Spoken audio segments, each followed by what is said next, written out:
اللهم أنت السلام ومنك السلام تباركت يا ذا الجلال والإكرام.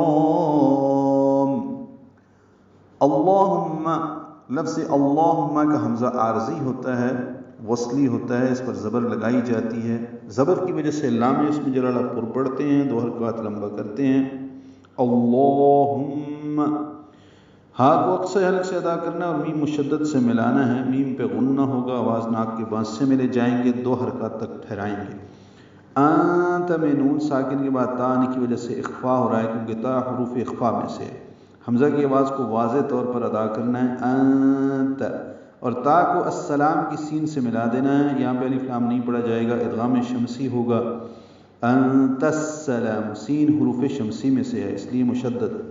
لا الف مدہ ہے، 2 حرکات لمبا ہے، میم پر پیش ہے. ومنک السلام، دونوں الفاظ ایک جیسے ہیں، انت السلام اور منک السلام.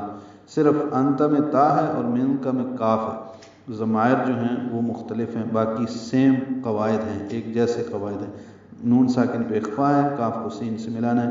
یہاں پہ جب وقف کر رہے ہیں تو لام کو لمبا کریں گے. ومنک السلام، یہ وقفاً مد عارض سکون بن گئی ہے.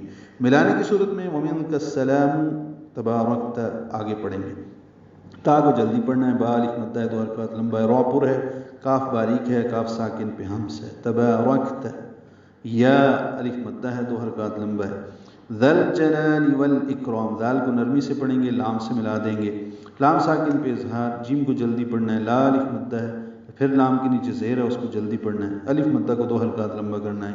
یا ذل جلال والاکرام، واو کو لام سے ملانا ہے. یہ لام بھی پڑھا جائے گا جیسے ذل جلال میں لام پڑھا گیا. دونوں لاموں میں اظہار قمری ہے.